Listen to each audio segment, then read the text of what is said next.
Diaz world of ഇംഗ്ലീഷിലേക്ക് എല്ലാവർക്കും സ്വാഗതം. അപ്പോൾ നമ്മൾ കുറച്ച് ദിവസം അതിലേ കണ്ടിട്ട് അപ്പോൾ മിസ്സിന് നല്ല സുഖമല്ലായിരുന്നു. ഇപ്പോഴാണ് ഓക്കെ ആയത്. അപ്പോൾ നിങ്ങളുടെ അടുത്ത് വേഗം വരാമെന്ന് പറഞ്ഞിട്ട് പോയിട്ട് പെട്ടെന്ന് എനിക്കൊരു കൈവേദനയൊക്കെ വന്നു. അങ്ങനെ ഞാൻ കുറച്ച് റെസ്റ്റിലായിപ്പോയി. അപ്പോൾ ഇപ്പോൾ റെസ്റ്റൊക്കെ കഴിഞ്ഞു. അപ്പോൾ ഓക്കെ ആയിക്കൊണ്ടിരിക്കുന്നു. അതാണ് നമ്മൾ വീണ്ടും വീഡിയോ ചെയ്യുന്നത്. ഓക്കെ, ഇന്ന് നമ്മൾ പാർട്സ് ഓഫ് സ്പീച്ചിലെ പ്രിപ്പോസിഷൻസ് ആണ് പഠിക്കുന്നത്. നമ്മൾക്ക് കണ്ടോ, കുറച്ച് കപ്സും ഉണ്ട്, ഒരു ബോളും ഉണ്ട്. ഇത് വെച്ചിട്ട് നമുക്ക് ഈസി ആയിട്ട് നമുക്ക് പ്രിപ്പോസിഷൻസ് പഠിക്കാം കേട്ടോ. അപ്പം നമ്മൾ പാർട്സ് ഓഫ് സ്പീച്ചിൽ എല്ലാവരെയും പരിചയപ്പെട്ടതും നിങ്ങൾക്ക് എല്ലാവർക്കും മനസ്സിലായി എന്നൊക്കെ വിശ്വസിക്കുന്നു. അപ്പോൾ നമ്മളിനി പ്രിപ്പോസിഷൻസിലോട്ട് പോവാണ് കേട്ടോ. അപ്പം നമ്മൾ ആദ്യം നോക്കാൻ പോകുന്നത് ഒത്തിരി പ്രിപ്പോസിഷൻസ് ഉണ്ട് നമുക്ക്. What is preposition? എന്താ പ്രിപ്പോസിഷൻ നമുക്കറിയാവോ? Prepositions are words which shows the relationship between a noun and a pronoun. Not only noun and a pronoun, ഒരു സെൻറ്റൻസ് തമ്മിലുള്ള റിലേഷൻഷിപ്പ്, എവിടെയാണ് ലൊക്കേഷൻ, എവിടെയാണ് പ്ലേസ്, അങ്ങനെയുള്ള കാര്യങ്ങളൊക്കെ നടക്കുന്നതിൻ്റെ റിലേഷൻഷിപ്പ്, ആ ബന്ധം കാണിക്കുന്ന വാക്കുകളെയാണ് നമ്മൾ പ്രിപ്പോസിഷൻസ് എന്ന് വിളിക്കുന്നത്. ഓക്കെ, എഡ്ജക്റ്റീവും അഡ്വേർബും തമ്മിൽ എന്തെങ്കിലും ബന്ധമുണ്ടോ, നൗണും പ്രൊനൗണും തമ്മിലുള്ള എന്തെങ്കിലും ബന്ധമുണ്ടോ, സെൻറ്റൻസിൽ മറ്റുള്ള വാക്കുകൾ തമ്മിലുള്ള ബന്ധങ്ങളെല്ലാം ഈ പ്രിപ്പോസിഷൻസ് നമുക്ക് കാണിച്ചു തരും. അപ്പം മിസ്സിൻ്റെ അടുത്ത് ഈ കപ്പുണ്ടേ, ഈ കപ്പിൽ മിസ് ഇപ്പോൾ ഈ ഒരു കുഞ്ഞു ബോൾ കണ്ടോ, ഇതിങ്ങനെ ഇടുക കേട്ടോ. What is this? The ball is inside the cup. It is in, so the ball is in the cup എന്നായി അല്ലേ? ഈ ഉള്ളിലല്ലേ, ഈ കപ്പിൻ്റെ ഉള്ളിലല്ലേ ഈ ബോള്. ഉള്ളിലായപ്പോൾ എന്താ പറയുക നമ്മൾ? The ball is in the cup. ഇനി ഓൺ എങ്ങനെയാണ് പറയുക? ഓൺ എപ്പോഴും ടോപ്പ് സർഫസിലാണ് അല്ലേ? മുകളിൽ നിങ്ങളെല്ലാം ചെറുപ്പം മുതലേ ചെറിയ ക്ലാസ്സിലൊക്കെ പഠിച്ചിട്ടുണ്ടാവും, മുകളിൽ. അപ്പോൾ എന്താണ്? ഈ കപ്പിൻ്റെ മുകളിലാണ് മിസ് ഈ ബോൾ വെക്കുന്നത്. അപ്പോൾ എന്താണ് പറയുക? The ball is on the cup അല്ലേ? മുകളിലാണ് വെക്കുന്നത്. ഓക്കെ, ഇനി വേറൊരു പ്രിപ്പോസിഷനാണ് ബിറ്റ്വീൻ. ബിറ്റ്വീൻ എങ്ങനെ? നിങ്ങൾക്ക് എല്ലാവരും മാത്സിലും നിങ്ങൾ പഠിക്കുന്നുണ്ട്. ബിറ്റ്വീൻ, രണ്ട് നമ്പറിൻ്റെ ഇടയിൽ അല്ലേ? ബിറ്റ്വീൻ. അപ്പം നമ്മളിനി അടുത്തത് നോക്കാൻ പോകുന്നത് ബിറ്റ്വീൻ. എങ്ങനെ ബിറ്റ്വീൻ? ടു കപ്സ് ഇവിടെ ഉണ്ട്. ടു കപ്സിൻ്റെ നടുക്കാണ് നമ്മുടെ ബോൾ ഇരിക്കുന്നത്, ബോൾ പ്ലേസ് ചെയ്തിരിക്കുന്നത്. So the ball is between these two cups. ഈ രണ്ട് കപ്സിൻ്റെ ഇടയിലാണ് ഈ ബോൾ ഉള്ളത്. നിങ്ങൾ ബിറ്റ്വീൻ പഠിക്കുന്നുണ്ട് മാത്സിൽ. What is the number between 3 and 5? It is 4, right? So here also എന്താണ്? രണ്ട് കപ്പിൻ്റെ നടുവിലാണ് നമ്മുടെ ബോൾ ഇരിക്കുന്നത്. അപ്പോൾ നമുക്ക് എന്ത് പറയാം? The ball is between these two cups എന്ന് പറയാം. ഇനി നമ്മൾ വേറെ സൂത്രം, ഇൻ ഫ്രണ്ട് ഓഫ് എന്ന് പറഞ്ഞാൽ ഈ കപ്പിൻ്റെ തൊട്ട് മുൻപിലാണ് ഈ ball. The ball is in front of this cup. മനസ്സിലാവുന്നുണ്ടോ? In front of this cup. ഇനി എന്താ ബിഹൈൻഡ്? എങ്ങനെയാ പറയാ? The ball is behind the cup. പുറകിൽ എന്ന അർത്ഥമാണ്. ഈ ബോൾ എവിടെ ഇരിക്കുന്നത്? ഈ കപ്പിൻ്റെ പുറകുവശത്താണ് ഇരിക്കുന്നത്. So we can say the ball is behind the cup. Okay, ഇനി നിയർ എന്ന് പറഞ്ഞാൽ അടുത്ത് എന്ന മീനിങ് ആണ്. The ball is near the cup. അതേപോലെ the ball is next to the cup. Next to പറഞ്ഞാൽ തൊട്ടടുത്ത്, തൊട്ടരികിൽ എന്ന അർത്ഥമാണ് next to the cup. Okay, so ഇത്രയും പ്രിപ്പോസിഷൻസ് നമുക്ക് നോക്കാൻ പറ്റി. The ball is in the cup, on the cup, between the cup, in front of the cup, behind the cup, near the cup, next to the cup. ഇപ്പോൾ confusions വരുന്ന ഒരു 3 prepositions ഉണ്ട്. എപ്പോഴും നമുക്ക് കൺഫ്യൂഷനാണ്, എവിടെയോ ഉപയോഗിക്കേണ്ടതെന്നുള്ള കൺഫ്യൂഷനാണ് നമുക്ക്. ആ 3 ആൾക്കാരെ മെയിനായിട്ട് നമുക്ക് നോക്കാം കേട്ടോ. ഇൻ, ഓൺ, അറ്റ് അല്ലേ? എനിക്കും ഇത് പഠിക്കുന്ന സമയത്ത് നമുക്ക് കൺഫ്യൂഷൻസ് ആണ്, എവിടെയാണ് യൂസ് ചെയ്യേണ്ടത്, ഏതിലാണ്. ഇന്നും ഓണും അറ്റും ഒക്കെ എവിടെ എല്ലായിടത്തും കാണാം. എവിടെയാണ് ഇന്നു യൂസ് ചെയ്യേണ്ടത്, എവിടെയാണ് ഓൺ യൂസ് ചെയ്യേണ്ടത്, ഏതിലൊക്കെ അറ്റ് യൂസ് ചെയ്യേണ്ടത് എന്നുള്ള കൺഫ്യൂഷൻസ് ആണ്. അപ്പോൾ പറഞ്ഞു തരാം. ഇൻ എന്ന് പറയുമ്പോൾ നമ്മൾ ഉള്ളിൽ എന്നാണ് മിസ് കപ്പിൽ കാണിച്ചു തന്നു അല്ലേ. അപ്പോൾ പറയാണ് ഒരു പിന്നെ എന്താ പറയുക, പിന്നെ ഇൻസൈഡ്, ഉള്ളിൽ എന്ന അർത്ഥമാണ്. ബോള് ഈ കപ്പിൻ്റെ ഉള്ളിലാണ്. അപ്പോൾ നമുക്ക് പറയാം the ball is in the cup എന്ന് പറയാം. ഇനി മിസ് ഇത് ഈ ബോളിനെ കൈ പിടിക്കുകയാണ് കേട്ടോ. അപ്പോൾ പക്ഷെ എത്ര കൈ പിടിച്ചാലും മിസ്സിന് ഇത് മൂടി വെക്കാൻ പറ്റില്ല. ഇവിടെ ആകുമ്പോൾ നിങ്ങൾക്ക് ബോളിനെ കാണുന്നില്ല, കാണാതെ തന്നെ ഇത് ഉള്ളിലാണ് നിങ്ങൾക്ക് മനസ്സിലാക്കാൻ പറ്റുന്നുണ്ട്. ഇവിടെ ഇതും അതേ അർത്ഥമാണ്. ഈ കയ്യിൽ മിസ് പഠിച്ചാലും എന്ത് പറയും, the ball is in my hand എന്ന് പറയാം. ഇത് പക്ഷെ നിങ്ങൾക്ക് കാണാം, പക്ഷെ എന്തു പറയാം, the ball is in my hand എന്ന് പറയാം. അതേ അർത്ഥം തന്നെയാണ് കപ്പിൽ മിസ് ഇടുമ്പോഴും. എന്താണ്, ball is in the cup and ball is in my hand. Okay, നമ്മളൊരു ക്ലോസ്ഡ് ആയിട്ടുള്ള ഒരു പേഴ്സിൽ ഇപ്പോൾ നമ്മൾ ഒരു പൈസ വെക്കുകയാണ്, ഒരു കോയിൻ വെക്കുകയാണെന്ന് വിചാരിക്കാം. നമ്മൾ എവിടെയെങ്കിലും പോകുന്ന സമയത്ത് ഒരു ചില്ലറ, നമ്മുടെ എന്തെങ്കിലും പൈസകൾ നമ്മൾ ബാഗിൽ വെച്ചിട്ട് അത് ക്ലോസ് ചെയ്താലും നമുക്ക് എന്ത് പറയാം, my money is in the purse എന്ന് പറയാം, പേഴ്സിൻ്റെ ഉള്ളിൽ. ഇനി നമ്മുടെ കയ്യിലാണ് ഇപ്പോൾ പൈസ എന്തെങ്കിലും വെക്കുന്നെങ്കിലും മറ്റുള്ളവർക്ക് കാണാൻ സാധിക്കുമെങ്കിലും നമുക്ക് എന്ത് പറയാം, the money is in my hand എന്ന് പറയാം. Money is in my hand എന്ന് പറയാം. ഇങ്ങനെ പിടിച്ചാലും ഇൻ മൈ ഹാൻഡ് എന്ന് തന്നെയാണ് അർത്ഥം. ഓക്കെ, ഇനി ലോങ്ങർ ടൈം പീരീഡ്സിലും നമുക്ക് ഇന്ന് പറയാം. അതായത് she was born in, look here children, she was born in,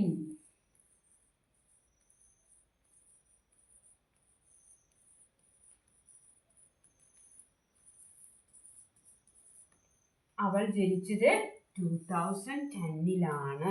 ഒരു ഇയർ പറയാൻ നമ്മൾ ഉപയോഗിക്കും. അതേപോലെ മന്ത്സിൻ്റെ പേര് പറയും. She was born in 2010 and she was born in October. She was born in October. October മാസത്തിലാണ് അവൾ ജനിച്ചത്. നിങ്ങളെല്ലാവരും എപ്പോഴാണ് നിങ്ങളുടെ ഡേറ്റ് ഓഫ് ബർത്ത് മിസ്സിൽ കോമൻറ്റ് ചെയ്യണേ. She was born in October. She was born in October. Look here, മന്ത്സിനും നമ്മൾ എന്ത് പറയും, ഇൻ പറയും. ഇയേഴ്സിനും നമ്മൾ ഇൻ പറയും. ഓക്കെ, ഇനി വേറൊരു യൂസ്, ഇൻ ജനറൽ ലൊക്കേഷൻസ്, വലിയ ലാർജ് ലൊക്കേഷൻസിനും നമ്മൾ പറയും. I live in Wayanad.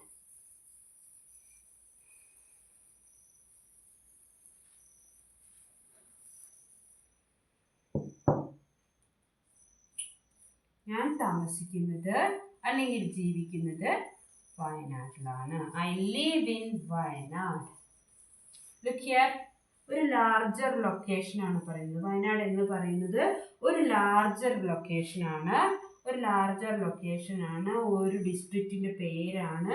അപ്പോൾ അതൊരു ലാർജർ ലൊക്കേഷനാണ്. അപ്പോൾ ഞാൻ വയനാട്ടിലാണ് ജീവിക്കുന്നത് എന്ന് ഞാൻ പറയുന്നത്, എക്സ്പ്രസ് ചെയ്യുന്നത് ഇന്നിലാണ്. I live in Wayanad. കാണുന്നുണ്ടല്ലോ അല്ലേ, W ഒക്കെ പോകുന്നുണ്ട്.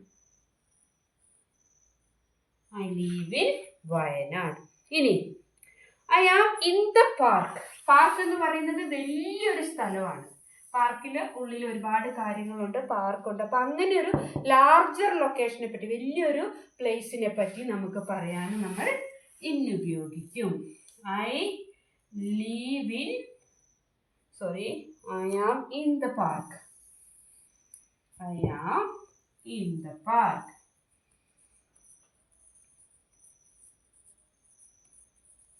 I am in the park. ഈ പാർക്ക് എന്ന് പറയുന്നത് വലിയൊരു പ്ലേസ്. ഈ പാർക്ക് എന്ന് പറയുന്ന പാർക്കിൻ്റെ ഉള്ളിൽ ഒരുപാട് ഉണ്ട്. പക്ഷെ ആ ലാർജർ ലൊക്കേഷൻ പറയാൻ വേണ്ടി നമ്മളവിടെ ഇൻ ഉപയോഗിക്കുന്നു. Okay, hope you have understood. അപ്പോൾ ഇന്നിൻ്റെ യൂസേജ് എന്തൊക്കെയാണ് മക്കളെ? ഉള്ളിൽ ഒരു ക്ലോസ്ഡ് ഒബ്ജക്റ്റിൻ്റെ ഉള്ളിലാണ് നമ്മളൊരു സാധനം വെക്കുന്നതെങ്കിലും, ഓപ്പൺ ആയിട്ടാണ് വെക്കുന്നതെങ്കിലും നമുക്ക് എന്ത് പറയാം, ഓപ്പൺ ആയിട്ട് നമ്മൾ ഹോൾഡ് ചെയ്യുകയാണെങ്കിലും ഉള്ളിലേക്ക് നമ്മളൊരു ഇപ്പോൾ ഒരു പേഴ്സിൻ്റെ ഉള്ളിലേക്കാണ് നമ്മൾ സാധനം വയ്ക്കുന്നതെങ്കിലും നമ്മുടെ കയ്യിൽ ഹോൾഡ് ചെയ്യുകയാണെങ്കിലും നമുക്ക് ഇന്ന് ഉപയോഗിക്കാം. അതേപോലെ തന്നെ നമ്മൾ എപ്പോഴാണ് ജനിച്ചത്, നമ്മൾ ഇയർ നമ്മൾ മെൻഷൻ ചെയ്യുകയാണെങ്കിൽ നിങ്ങളൊക്കെ പഠിക്കുന്ന സമയത്ത് നിങ്ങളുടെ ടെക്സ്റ്റ് ബുക്കിലൊക്കെ ശ്രദ്ധിച്ചാൽ അറിയാം, എപ്പോഴും ഇയർ മെൻഷൻ ചെയ്യുമ്പോൾ അതിൻ്റെ മുന്നിൽ ഇന്നുണ്ടാവും, പ്രപ്പോസിഷനായ ഇന്ന് ചേർക്കും. ഇൻ 2019, ഇൻ 2010, ഇൻ 2012 അങ്ങനെയാണ് പറയുക. അതേപോലെ മന്ത്സ് റെഫർ ചെയ്യുമ്പോഴും നമ്മൾ എപ്പോഴും എന്ത് പറയും, ഇൻ ഒക്ടോബർ, ഇൻ സെപ്റ്റംബർ അങ്ങനെയാണ് നമ്മൾ നോക്കാൻ പോവാണ്. ഓൺ മിസ് നേരത്തെ പറഞ്ഞു ടോപ്പ് സർഫസസിലാണ് അല്ലേ. ടോപ്പ് സർഫസിൽ ഓൺ മുകളിൽ എന്ന അർത്ഥമാണ്. Is on the table.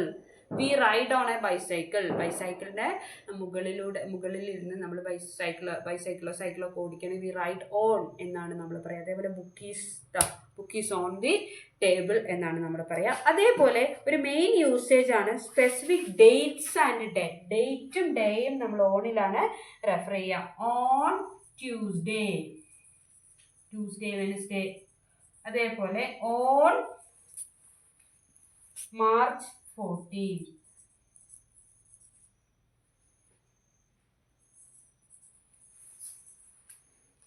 On Tuesday morning. ഡേയ്ക്കും ഡേറ്റിനും നമ്മൾ ഓണാണ് യൂസ് ചെയ്യുക. അതേപോലെ സെർട്ടൻ ബോഡി പാർട്സിൻ്റെ കാര്യം പറയാനും, I wear a watch on my wrist. എൻ്റെ റിസ്റ്റിൽ ഞാനൊരു വാച്ച് ധരിച്ചിരിക്കുന്നു. അതേപോലെ Nila has a tattoo on her arm. അവളുടെ ആമിൽ അവളൊരു ടാറ്റു എന്താ പറയുക, ടാറ്റു എങ്ങനെയാണ് വരയ്ക്കുകയാണ്, ടാറ്റു വരച്ചിട്ടുണ്ട് എന്നാണ് പറയുക. Nila has a tattoo on her arm. അങ്ങനെ അപ്പോൾ ഓണിൻ്റെ യൂസേജ്. ഇനി അറ്റിൻ്റെ യൂസേജ് ആകുമ്പോൾ എങ്ങനെയാണ്, സ്പെസിഫിക് ആയിട്ടൊരു പോയിന്റ് പറയാനാണ് നമ്മൾ അറ്റിനെ യൂസ് ചെയ്യുക. ഇന്നിനെ ലാർജർ ലൊക്കേഷൻസിനെ റെഫർ ചെയ്യാൻ യൂസ് ചെയ്യും. ഇന്നിനെയാണ് നമ്മൾ എന്താ പറയുക മന്ത്സിനും അതേപോലെ ഇയേഴ്സിനും യൂസ് ചെയ്യുക. ഓണിന് വന്നപ്പോൾ നമ്മൾ ഡേയ്സും ഡേറ്റ്സുമായി. അറ്റിന് വരുമ്പോൾ കറക്റ്റ് പോയിന്റ് ഓഫ് ലൊക്കേഷൻ അല്ലെങ്കിൽ കുറച്ചും കൂടി സ്മോളർ ആയിട്ടുള്ള കാര്യമാണ് അറ്റിൽ റെഫർ ചെയ്യുന്നത്. എങ്ങനെയാണ്, പെർട്ടിക്കുലർ ആയിട്ടുള്ള you can meet me at the station എന്ന് പറഞ്ഞു കഴിഞ്ഞാൽ, നമ്മളിപ്പോൾ ഒരു റെയിൽവേ സ്റ്റേഷൻ ആണെങ്കിൽ I am in the railway station എന്ന് നമുക്ക് പറയാം. ഞാൻ റെയിൽവേ സ്റ്റേഷൻ്റെ ഉള്ളിലാണ്, അല്ലെങ്കിൽ റെയിൽവേ സ്റ്റേഷൻ എന്നൊരു വലിയ ലൊക്കേഷൻ്റെ ഉള്ളിൽ എവിടെ വേണമെങ്കിലും ഞാനാവാം, അവിടെയാണ് സ്റ്റേഷനിലാണ് ഉള്ളത് ഞാൻ എന്ന് പറയാം. പക്ഷേ അറ്റിലാവുമ്പോൾ I am at the station എന്ന് പറയുമ്പോൾ കറക്റ്റ് പോയിന്റിൽ നമുക്കത് പറയാം. I am at the station or I am at the entrance of the station എന്ന് പറയുമ്പോൾ ആ സ്റ്റേഷൻ്റെ എൻട്രൻസിലോ അല്ലെങ്കിൽ ഓഫീസിലോ അല്ലെങ്കിൽ ആ സ്റ്റെപ്പിൻ്റെ അവിടെയോ അങ്ങനെ കറക്റ്റ് ഒരു പ്ലേസ്, കറക്റ്റ് പോയിന്റ് നമുക്ക് പറയാനാണ് നമ്മൾ അറ്റ് യൂസ് ചെയ്യുന്നത്. Hope you have understood. ഇന്നെന്ന് പറയുമ്പോൾ I am in the station എന്ന് പറയുമ്പോൾ ആ സ്റ്റേഷൻ്റെ ഉള്ളിൽ എവിടെ വേണമെങ്കിലും നമ്മളായിരിക്കാം. മനസ്സിലാവുന്നുണ്ടോ? അറ്റ് എന്ന് പറയുമ്പോൾ നമ്മൾ നിൽക്കുന്ന കറക്റ്റ് പോയിന്റ് ഓഫ് സ്ഥലം നമുക്ക് പറയാം. I am at the station എന്ന് പറയുമ്പോൾ എവിടെയാണോ നിങ്ങൾ എവിടെയാണ്, I am at this place of the ഈ ഇന്ന മുക്കിലാണ് അല്ലെങ്കിൽ ഇന്ന മൂലയിലാണ് ഞാൻ നിൽക്കുന്നത് എന്ന് അറ്റ് വെച്ച് നമുക്ക് ഉപയോഗിച്ച് പറയാം. പർട്ടിക്കുലർ പോയിന്റ് പറയാനാണ് അറ്റിനെ ഉപയോഗിക്കുന്നത്. അതായത് ഇനി മൂന്നും തമ്മിലുള്ള ഡിഫറൻസ് മിസ് ഒന്നും കൂടി പറയാം. മൂന്ന് പേര് തമ്മിലുള്ള ഡിഫറൻസ് ആണ്. ഇന്നിനെ നമ്മൾ ഇയറിൽ കൊടുക്കുന്നു, ഓണിന് നമ്മൾ ഡേയിൽ കൊടുക്കുന്നു, അറ്റിനെ നമ്മൾ കറക്റ്റ് ഷാർപ്പ് പോയിന്റ് കൊടുക്കുന്നു. In 2025 on Tuesday at 3 PM. ഇത് കുറച്ചുകൂടെ വലുതായിട്ട് ഇയറിനെ പറയുന്നു. ഇവിടെ കുറച്ച് കാര്യങ്ങൾ കുറച്ചുകൂടി ലാർജറായിട്ട് വരുന്നു. ഇവിടെ വന്നപ്പോൾ കുറച്ചുകൂടെ ചുരുങ്ങി അത് ഡേയിലേക്ക് വന്നു. ഇവിടെ അറ്റിലേക്ക് വന്നപ്പോൾ അത് കുറച്ചും കൂടി ചുരുങ്ങി കറക്റ്റ് പോയിന്റ് ഓഫ് ടൈമിലേക്ക് കാര്യങ്ങൾ വന്നു. ഇവിടെ ഒരു ബിഗ് ആയിട്ടുള്ള കാര്യം പറയും 2025, ആ ഇയർ ബിഗ് ആണ്. പിന്നെ എന്ത് പറഞ്ഞു, ഓൺ എന്ന് പറയുമ്പോൾ ഇവിടെ ഒന്നുകൂടെ ചുരുങ്ങി ഡേയിലേക്കായി, ഇവിടെ ഒന്നുകൂടി സ്പെസിഫിക് ആയി, ഒന്നുകൂടി പെർട്ടിക്കുലർ സമയം പറഞ്ഞു. അതേപോലെ തന്നെ വേറൊരു മെയിൻ ആയിട്ടുള്ള വ്യത്യാസം എന്താണെന്ന് വെച്ചാൽ ഇലക്ട്രോണിക്സ് ഉപകരണങ്ങളുമായിട്ട് ബന്ധപ്പെടുന്നതെല്ലാം ഓണിലാണ് സംസാരിക്കുക. On the phone, on the internet, on the computer. ആ സമയം paper, I read the news in the paper എന്നാ പറയുക. പേപ്പറായിട്ട് ബന്ധപ്പെടുന്നത് നമ്മൾ ഇന്നെന്ന് പറയും.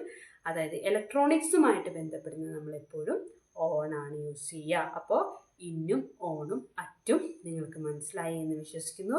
പ്രിപ്പോസിഷൻസിൻ്റെ ഡീറ്റെയിൽഡ് വീഡിയോ ആയിട്ട് നമ്മൾ പിന്നീട് മക്കളെല്ലാവരെയും കാണാൻ വരുന്നതായിരിക്കും. അപ്പോൾ എല്ലാവരും വീഡിയോ കാണുക, ചെക്ക് ചെയ്യുക, കമൻസിൽ അഭിപ്രായങ്ങളൊക്കെ പറയുക. Okay, thank you.